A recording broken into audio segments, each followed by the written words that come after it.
Assalamualaikum. I am Uruz Zahra, your English language instructor. I hope you all are well.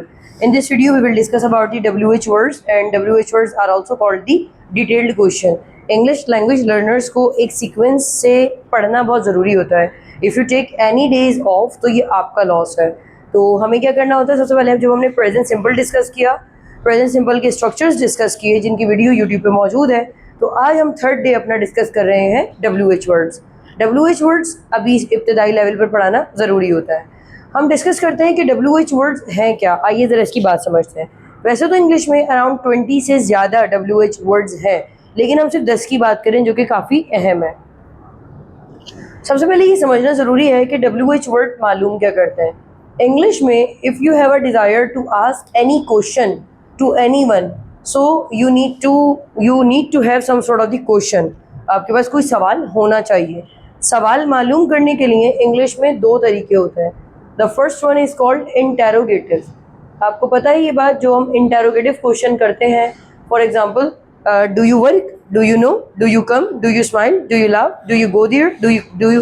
तो हम जो do या are या will you come, ये तमाम क्वेश्चंस कहलाते हैं interrogative questions. The interrogative questions are only those where we can give answer by just responding. हम किसी को येस या नो में भी आंसर दे सकते हैं. फॉर एग्जाम्पल, अगर आपसे सवाल पूछा जाए,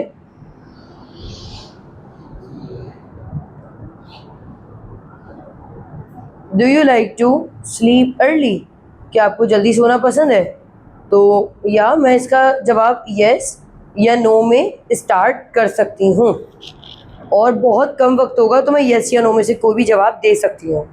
इसको कहते हैं इंटेरोगेटिव. इसलिए इनको कहा जाता है शॉर्ट क्वेश्चंस. ये बहुत छोटे से क्वेश्चंस हैं, या आप इसको यूँ कह लें शॉर्ट आंसर्स वाले क्वेश्चन है. बट अब हम डिस्कस करते हैं डिटेल्ड क्वेश्चन. तो आज का हमारा टॉपिक है WH वर्ड. इनको डिटेल्स के नाम से याद रखा जाता है, और ये डिटेल्ड क्वेश्चन है. It means the second part of the question is called WH questions. WH questions आपके लिए कोई नए नहीं है. You have already studied WH question multiple time. लेकिन होता क्या है, हम बड़े कंफ्यूज होते हैं. कभी पता ही नहीं होता व्हाट डू आना है या व्हाट डू यू आना है. तो इसको हम डिस्कस करते हैं. WH क्वेश्चन जो आज की मेरी कोशिश है आपके साथ, वो what, why, when, where and how. पहले इन 5 को हम क्लियर करेंगे. आइए इसे डिस्कस करते हैं. सबसे पहले हमें ये समझना ज़रूरी है कि व्हाट हमसे मालूम क्या करता है. देखिए, हर क्वेश्चन की एक अपनी नेचर है. आप व्हाट का सेंटेंस उसी वक्त बनाएंगे जब आपको कोई ऑब्जेक्ट मालूम करना होगा, यानी कोई आइडेंटिटी. आइडेंटिटी का मतलब होता है कोई शनाख्त, कोई नाम, कोई इंसान, या कोई एक ख़ास मालूमात. अगर मैं आपसे कहूँ what do you like to eat, मुझे पता ही नहीं आप इटालियन खाते हैं, चाइनीज़ खाते हैं, हलाल खाते हैं, या आप वेस्टर्न वर्ल्ड से आए, मुझे कुछ भी नहीं पता. मुझे तो एक ऑब्जेक्ट मालूम करना है. अब ये ऑब्जेक्ट कैसे मालूम करना है, इसको तवज्जो से सुनिएगा. सेंटेंस में यहाँ पर एक सेंटेंस है, शी प्लेज फुटबॉल. इस सेंटेंस में जो फुटबॉल है इसको कहेंगे ऑब्जेक्ट, जबकि play is called verb and she is called my subject. Subject, verb and object. ये मेरा एक आंसर है. लाइक शी प्लेज फुटबॉल, इसको कहेंगे ये एक आंसर का तरीका है. मैंने किसी को जवाब दिया कि वो लड़की फुटबॉल खेलती है, तो मुझसे किसी ने पूछा होगा कि वो क्या करती है. That's why I was suppose to give the answer. तो हमें जवाब बनाना तो आते हैं इंग्लिश में, बट सवाल कैसे बनाएंगे इसको हम देखते हैं. आज मुझे मालूम ये करना था कि वो लड़की करती क्या है, वो क्या खेलती है. आइए, व्हाट ने मुझसे पूछा ऑब्जेक्ट के बारे में, जबकि वाई कहता है I am asking just for any reason, मुझे कोई रीज़न बताओ. व्हेन कहता है I am so much curious to know about your time, मुझे टाइम के बारे में बताओ. वेयर कहता है मुझे कोई प्लेस बताओ. जबकि हाउ कहता है कोई मेथड या मैनर, कोई तरीका बताइए मुझे. अब एक इंसान है, वो एग्ज़ाम की तैयारी नहीं कर रहा और वो कह रहा है मुझे शॉर्टकट में इंग्लिश बोलना सिखा दें. नामुमकिन है, कोई नहीं सिखा सकता. एटलीस्ट मैं तो नहीं सिखा सकती. तो इसको हम क्या कहेंगे, मेथड या कोई मैनर मालूम कर रहा है. आपने नोट किया होगा, whenever you solve the math sums, so there are the multiple methods.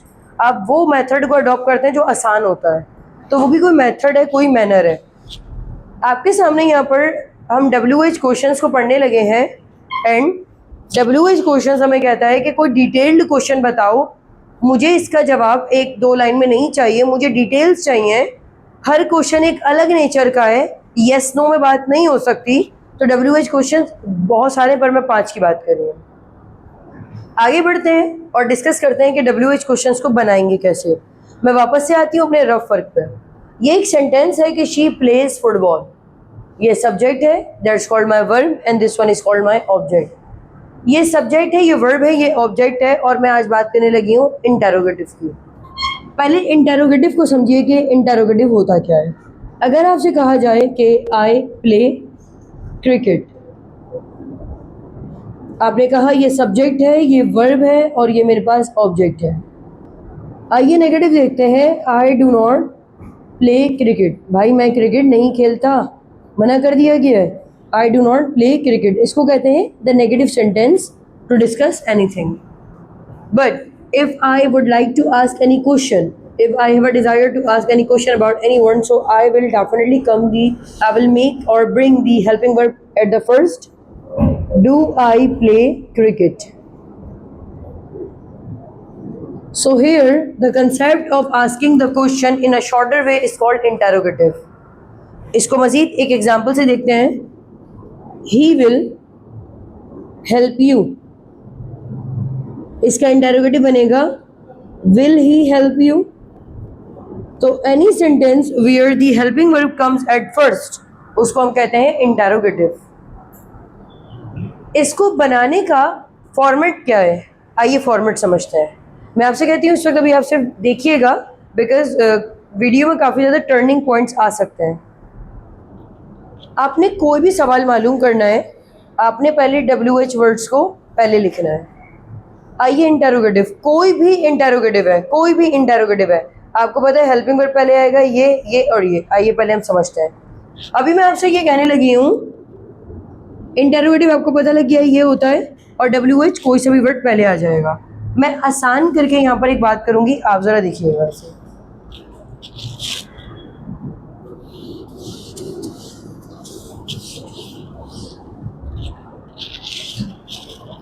There is a sentence, she plays football, वो लड़की फुटबॉल खेलती है। मुझे तो ऑब्जेक्ट मालूम करना था, वो जवाब था, मुझे इसका सवाल बनाना है। वॉट आ जाएगा WH से, वॉट। शी प्लेज फुटबॉल, इसका इंटेरोगेटिव बनना चाहिए डज शी प्ले फुटबॉल। मुझे ऑब्जेक्ट ये पता है, लेकिन मुझे ऑब्जेक्ट छुपाना है सवाल पूछते वक्त। वॉट, क्वेश्चन उधर जाएगा, वॉट डज शी प्ले, और क्वेश्चन मार्क। ऑब्जेक्ट की जगह पर मैंने क्या लगा दिया, क्वेश्चन मार्क, क्योंकि सवाल में मालूम है मुझसे ऑब्जेक्ट करने को कहा गया है।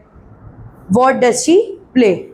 बिल्कुल ऐसे ही अगर मैं आपसे कहूँ कि मैं इंग्लिश पढ़ाती हूँ, like I teach English, I teach English and the better way to make the sentence, मैं क्या पढ़ाती हूँ, तो यहाँ पर आ जाएगा what, because of the I will use do, what do I teach, and instead of English I will use question mark, what do I teach। तो यहाँ पर हमें समझ आया कि जब ऑब्जेक्ट छुपाना होता है तो ये हमें what से मालूम करना होता है। आइए हम रीज़न की तरफ चलते हैं। रीज़न, भाई वो लड़की कब फुटबॉल खेलती है, तो यहाँ पर when आ जाएगा, बिकॉज why, क्यों खेलती है, why। Why is asking for the reason. Why does she play football? अब यहाँ पर फुटबॉल छुपाना मेरा मकसद नहीं था, क्योंकि हमें सेंटेंस में ऑब्जेक्ट जो गिवन है उसके बारे में सवाल है भी नहीं। मुझे तो मालूम करना है कोई रीज़न, कोई hidden reason that stimulated me to play the football. So I just write as it is the interrogative question over here, like why does she play football. आइए देखते हैं वो कब कब खेलती है। When does she play football, कहाँ खेलती है, where does she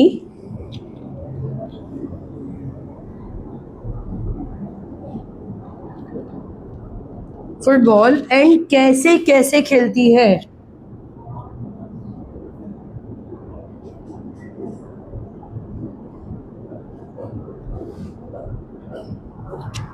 how does she play football? अभी हम अपनी वीडियो को यहाँ पर स्टॉप करते हैं। आपसे इसी वीडियो के पार्ट 2 में मुलाकात होगी WH वर्ड्स के नेक्स्ट सीरीज़ के साथ। अपना ख्याल रखिएगा। अल्लाह हाफ़िज़।